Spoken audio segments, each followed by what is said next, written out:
Bonjour, ravi de vous retrouver pour ce nouveau journal. Nous sommes le mercredi 1er juillet. Voici les titres. Un air plus respirable aujourd'hui sur la Vendée. Le thermomètre est repassé quasiment partout sous la barre des 30 degrés.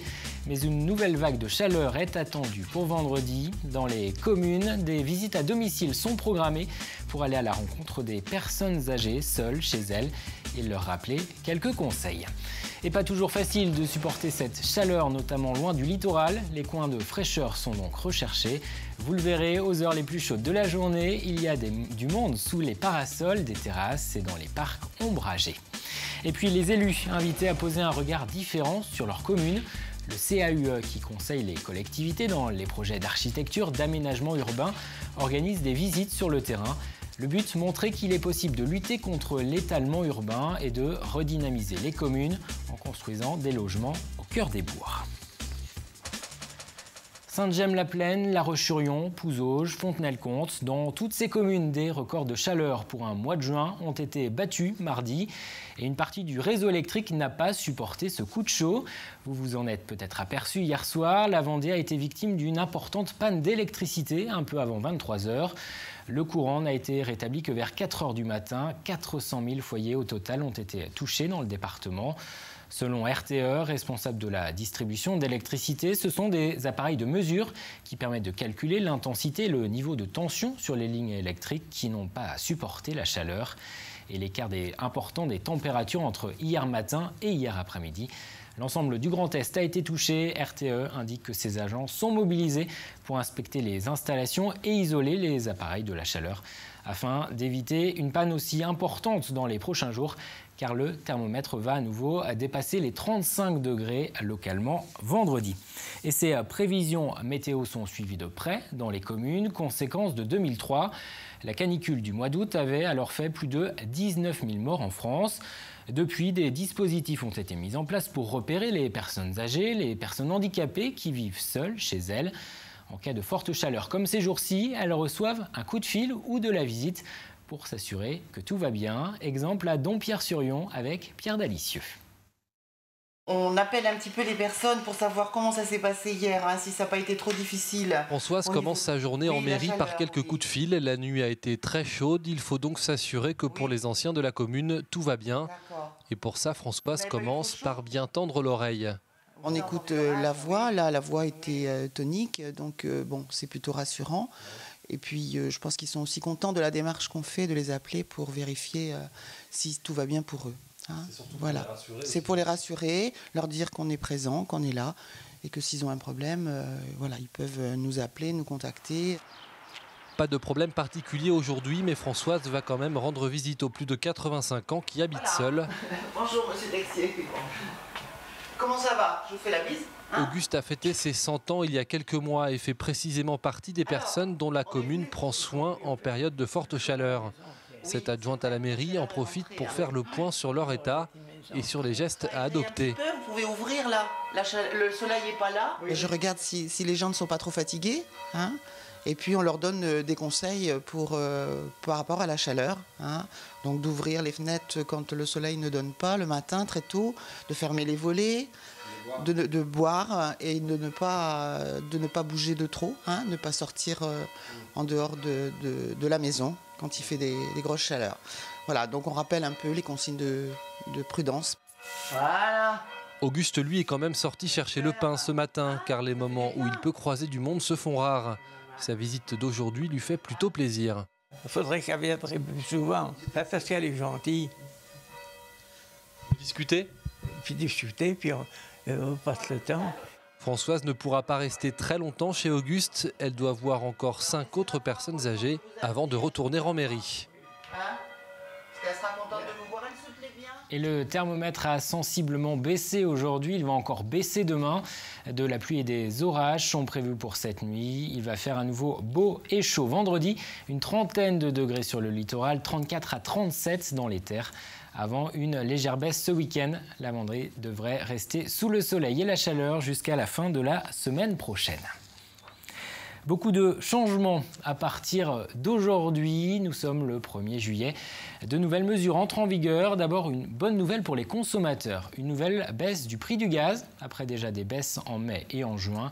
Moins 1,3% sur la facture en moyenne.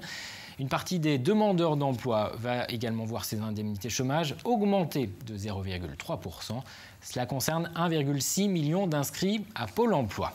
Et puis changement aussi du côté des allocations familiales. Elles seront désormais modulées en fonction des revenus. Pour les familles avec 2 enfants gagnant plus de 6 000 € par mois, les allocations seront divisées par 4 pour ceux qui gagnent plus de 8 000 €. Et puis de nouvelles mesures aussi au volant, avec l'interdiction désormais des kits main libre et des oreillettes Bluetooth pour le téléphone portable. Sont autorisés seulement les dispositifs passant par les haut-parleurs de la voiture. Enfin, le taux d'alcoolémie autorisé passe de 0,5 à 0,2 grammes par litre de sang pour les conducteurs ayant moins de 3 ans de permis, moins de 2 ans pour ceux qui ont suivi la conduite accompagnée. En cas de contrôle positif, 6 points seront retirés sur le permis probatoire. Et le permis de conduire, justement, pour les jeunes, il est souvent indispensable pour décrocher un emploi. Pour la 5e année, 30 jeunes Vendéens viennent de se voir financer leur permis. Des demandeurs d'emploi de 18 à 25 ans ayant peu de ressources financières qui, en contrepartie, ont donné de leur temps. Ils ont effectué 60 heures de travail d'intérêt général auprès d'une mairie, d'une association, d'une école ou d'une maison de retraite du département. Depuis le lancement de ce dispositif en 2010, 150 jeunes ont pu ainsi passer leur permis.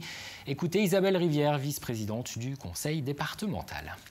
Le fait de ne pas avoir de permis de conduire, on s'est aperçu que c'est un frein majeur, que ce soit au niveau de la qualification, de la formation ou bien directement le fait d'aller dans une entreprise. Par ailleurs, le fait de pouvoir faire ces 60 heures au sein d'une collectivité, d'un EHPAD ou d'une association leur permet quelquefois, et c'est le cas ce matin par rapport au parcours d'un jeune, de pouvoir ensuite envisager une formation. Là, c'est le cas au niveau de quelqu'un qui va se destiner à être paysagiste dans une collectivité. Donc, au-delà même de ce frein majeur de la mobilité qui est enlevé, on a aussi la possibilité de faire découvrir à des jeunes un univers professionnel auquel ils n'auraient pas pensé.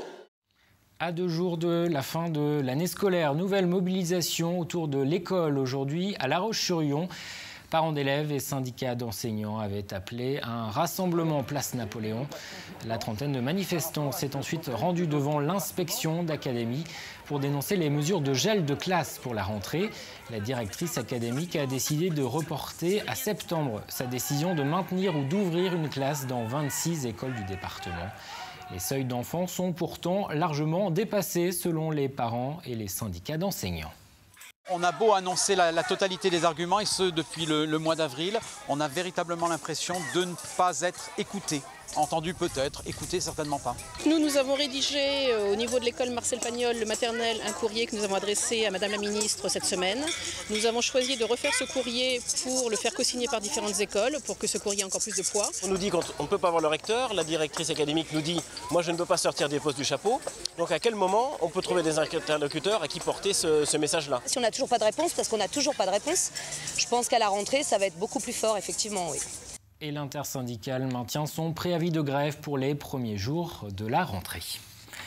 Parlons urbanisme à présent. Et dans ce domaine, les communes doivent faire face à de nombreux défis, car la population augmente chaque année dans notre département. La construction de logements grignote peu à peu les terres agricoles.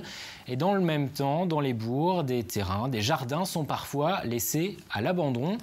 Alors le CAUE veut inciter les mairies à redynamiser les centres-bourgs avec des projets de construction.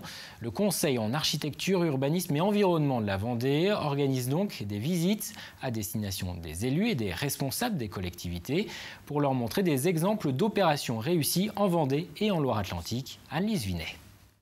Ce qu'on va visiter, c'est la partie logement que vous voyez au fond là-bas.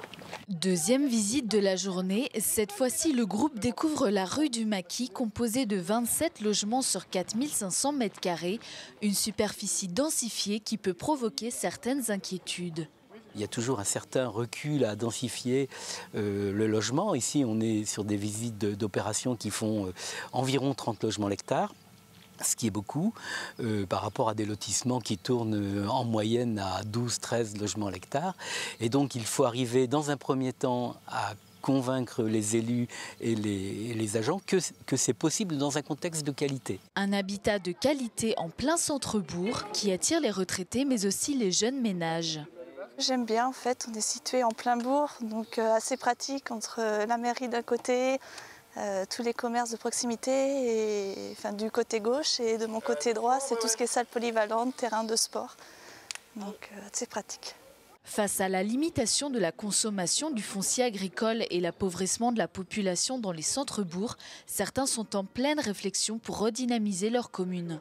Le mélange de cette densification obligatoire et de la réhabilitation, de redonner du dynamisme à nos cœurs de bourg, fait qu'on est dans un projet là depuis 2 ans et voilà, on va voir ce qui se passe ailleurs pour piocher des idées et s'inspirer de l'exemple des autres. Et des idées, Sylvain en a trouvé. Il y a des exemples qui sont très intéressants, qui sont tout à fait adaptables dans les bourgs de Vendée, notamment les opérations dont on peut avoir des exemples ici et qu'on a vu aussi à Saint-Georges-de-Montaigu de logements intermédiaires qui sont encore assez rares et qui permettent d'avoir des très fortes densités dans les centres-bourgs avec une qualité de vie qui s'approche de la maison individuelle avec des espaces extérieurs, avec des entrées individuelles. Et qui sont des opérations vraiment à développer très intéressantes. Selon l'INSEE, la Vendée pourrait compter 240 000 habitants supplémentaires d'ici 2040, soit 7 000 habitants supplémentaires à loger chaque année. La Faute-sur-Mer vient d'inaugurer un practice de golf, un terrain d'entraînement ouvert au public depuis aujourd'hui. Des baptêmes et des cours de golf seront proposés entre 9h et 20h tout l'été. Un practice situé à l'arrière du port municipal de la Faute, un lieu meurtri par la tempête Xynthia, où des centaines de maisons ont depuis été rasées. La municipalité a d'ailleurs un projet de terrain de golf pour l'horizon 2017. Maire, association des victimes de Xynthia et habitants, tous partagent la même opinion. Ce lieu doit pouvoir conjuguer souvenirs et loisirs, passé et avenir. On ne peut pas sanctuariser comme ça ce lieu et qu'au contraire, il faut essayer d'en faire quelque chose d'utile, joli et respectueux. On fermera le lieu un certain nombre de demi-journées pour permettre aux familles qui le souhaitent de se recueillir normalement sur un lieu qui a été chargé d'histoire. Et que l'objectif que j'ai, c'est de ne pas le faire oublier, ce lieu, mais c'est de lui donner une fonction dans la commune. On ne peut pas vivre avec une friche, et encore moins avec des zones déconstruites sans aucun projet. On n'oublie pas, et je dirais que plus on vient sur cet endroit, plus on y pense. Voilà. Donc le fait d'avoir des activités ici, c'est une façon aussi de garder ce drame en mémoire et de ne pas l'oublier. Les agriculteurs promettent un été chaud. Ils ne veulent pas faire oublier leurs revendications. Une nouvelle journée d'action est prévue demain à l'appel de la FDSEA et des jeunes agriculteurs pour un jeudi de la détresse. Toutes les filières d'élevage sont concernées. Les producteurs de lait, de viande bovine, de viande porcine veulent rester vigilants. La grande distribution et les abattoirs se sont engagés ces dernières semaines à augmenter les prix payés aux éleveurs. Plus de prix, moins de normes, voilà le message que les agriculteurs vendéens comptent faire passer demain sur le bord des routes et auprès des élus. Ils ont prévu d'aller à la rencontre des maires du département pour expliquer leur situation.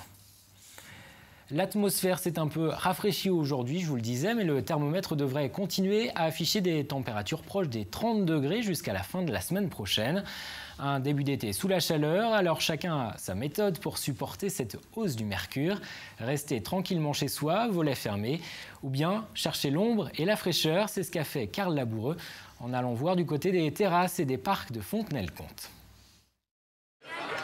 Jour de braderie à Fontenay-le-Comte, journée de forte chaleur aussi, 28 degrés à midi, une température toutefois beaucoup plus supportable que la veille, surtout pour certains qui n'hésitent pas à braver l'interdit. Elle est bonne ?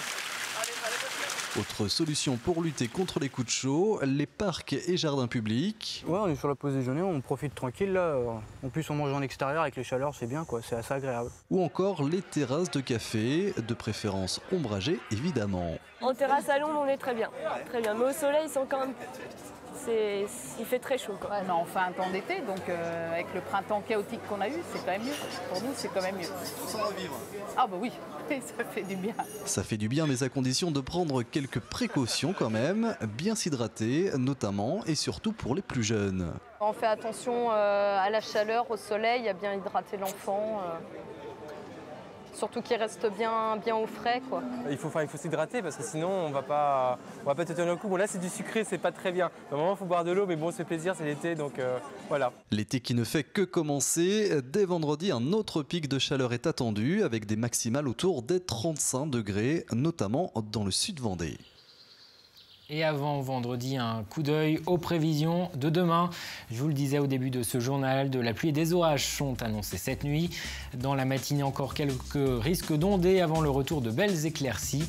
Les températures 18 à 20 degrés au minimum. Il fera 23 au meilleur de la journée sur l'Île-Dieu, 27 à Chaland, 31 à Fontenay-le-Comte.